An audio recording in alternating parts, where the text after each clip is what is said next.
사랑하는 기쁨의 교회 성도 여러분, 안녕하세요. 오늘은 다 같이 우리 창세기 47장 1절에서 10절의 말씀을 묵상합니다. 요셉이 바로에게 가서 고하여 이르되 내 아버지와 내 형들과 그들의 양과 소와 모든 소유가 가나안 땅에서 와서 고센 땅에 있나이다 하고, 그의 형들 중 5명을 택하여 바로에게 보이니 바로가 요셉의 형들에게 묻되 너희 생업이 무엇이냐? 그들이 바로에게 대답하되 종들은 목자이온데 우리와 선조가 다 그러하니이다 하고, 그들이 또 바로에게 고하되 가나안 땅에 기근이 심하여 종들의 양떼를 칠 곳이 없기로 종들이 이곳에 거류하고자 왔사오니 원하건대 종들로 고센 땅에 살게 하소서. 바로가 요셉에게 말하여 이르되 너의 아버지와 형들이 너에게 왔은즉 애굽 땅이 너의 앞에 있으니 땅의 좋은 곳에 너의 아버지와 너의 형들이 거주하게 하되 그들이 고센 땅에 거주하고 그들 중에 능력자가 있거든 그들로 내가 내 가축을 관리하게 하라. 요셉이 자기 아버지 야곱을 인도하여 바로 앞에 서게 하니 야곱이 바로에게 축복하매, 바로가 야곱에게 묻되 너의 나이가 얼마냐? 야곱이 바로에게 아뢰되 내 나그네 길의 세월이 130년이니이다. 내 나이가 얼마 못 되니 우리 조상의 나그네 길의 연조에 미치지 못하나 험악한 세월을 보내었나이다 하고, 야곱이 바로에게 축복하고 그 앞에서 나오니라. 아멘. 우리가 어제 함께 묵상한 창세기 46장에서 우리는 야곱이 애굽으로 이주하는 과정과 그에 따른 하나님의 약속을 함께 보았습니다. 야곱은 가나안을 떠나 가족과 함께 애굽으로 갈 때에 하나님께서 그에게 나타나셔서 두려워하지 말고 애굽으로 내려가라 라고 말씀해 주십니다.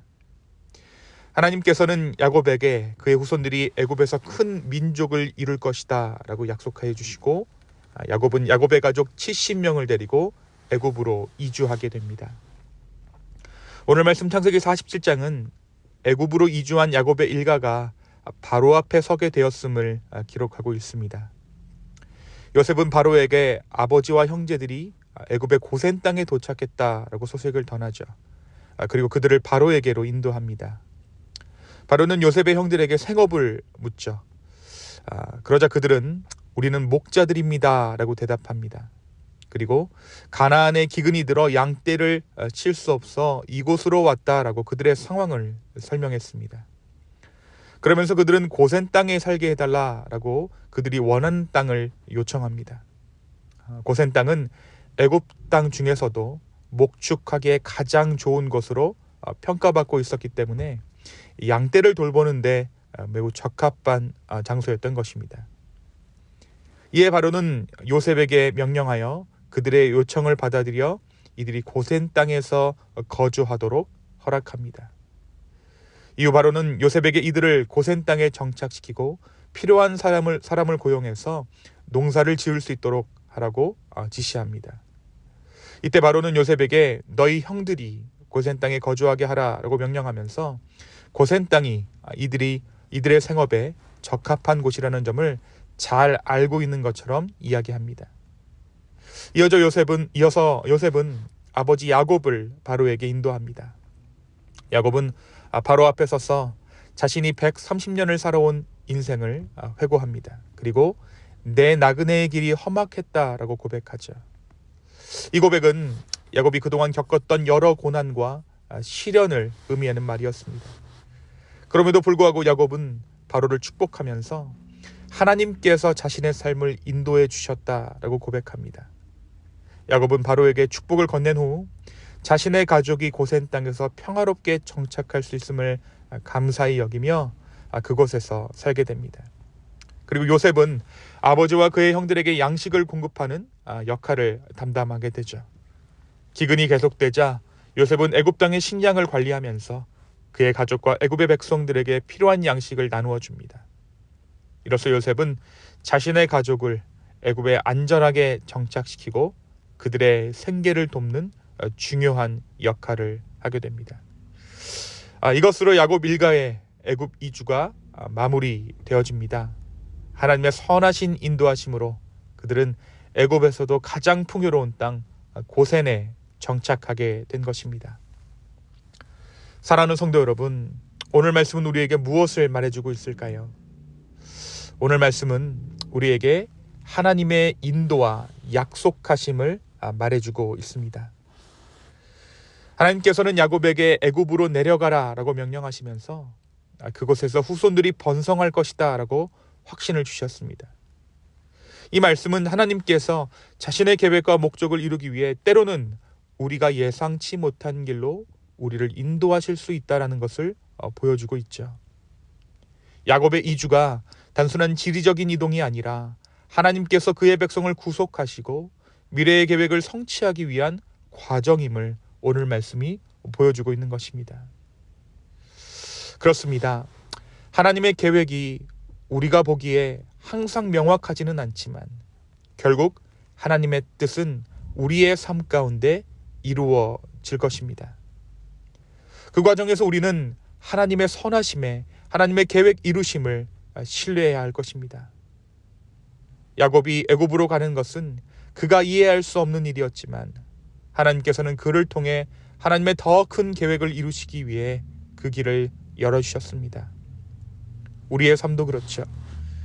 때로 우리가 하나님의 뜻을 알지 못할 때도 있지만 내가 원하는 방향과 계획으로 나의 삶을 인도하지 않으실 때도 있지만 결국 우리는 하나님의 인도하심을 믿고 그 믿음의 여정을 주님과 동행해야 할 것입니다. 오늘 이 하루 나의 삶을 인도하시는 분이 주님이심을 인정하고 다시 한번 그분의 선하심 가운데 우리의 삶을 드리는 저와 여러분 되기를 소망합니다. 그리고 그 과정 가운데 내 마음이 요동하고 있다면 오늘 주님께서 우리의 마음 가운데 참된 평안 주시기를 간구하는 저와 여러분 되기를 예수님의 이름으로 축원합니다. 두 번째, 야곱은 오늘 그의 인생을 고백하면서 나의 나그네 길이 험악했다라고 고백합니다. 그렇습니다. 그의 고백대로 야곱은 그의 조상들과 비교했을 때 험악한 나그네의 삶을 살았던 사람입니다. 그러나 어떻습니까? 그에게 그 험악한 세월은 은혜의 시간이었죠. 왜냐하면 그 험악한 시간 가운데 야곱이 하나님을 만났기 때문입니다. 형에게 죽지 않기 위해 도망가던 길에서 그는 하나님을 만났습니다. 외삼촌 집에서 외삼촌의 거짓과 불의한 일을 당하지만 그는 그를 도우시는 하나님을 또 한 번 만납니다. 에서를 다시 만날 때에는 죽을 것 같은 두려움이 있었지만 그곳에서 하나님의 얼굴을 형으로부터 보는 은혜도 경험하게 되었습니다. 야곱은 축복을 줬다가 험악한 인생길을 만났지만 그 험악한 인생 가운데 하나님을 만났고 이제 그는 다른 이를 축복하는 사람이 되어집니다. 험악한 세월을 지날 때 하나님을 만나고 그때에도 축복하는 사람으로 바뀌었던 야곱의 모습이 우리의 모습이 되어야 하는 줄로 믿습니다. 하나님께서 주시는 험악한 때는 하나님을 만나는 은혜의 때입니다. 우리의 욕심과 죄악, 하나님의 선하심과 은혜는 결코 양립할 수 없어 보이지만 주님은 그 안에서 우리의 삶을 신실하게 인도하고 계십니다. 오늘 이 하루를 살아가며 우리의 인생을 주관하시는 그 주님을 바라볼 수 있게 되는 저와 여러분 되기를 예수님의 이름으로 축원합니다. 이 시간 함께 기도하시겠습니다. 주님, 다시 한번 오늘 우리의 삶을 주님께 드리며 선하신 하나님께 우리의 마음을 드립니다. 주여, 내 삶을 인도하여 주십시오. 내 마음이 때로 요동하고 하나님의 인도하심을 신뢰할 수 없을 때라도 주님, 우리의 마음을 붙잡아 주시고 우리의 삶 가운데 일하시는 그 주님을 깨달아 알 수 있는 은혜가 우리의 삶 가운데 있도록 주여 우리를 인도하여 주시옵소서. 감사합니다. 이 모든 말씀 예수님의 이름으로 기도하였습니다. 아멘.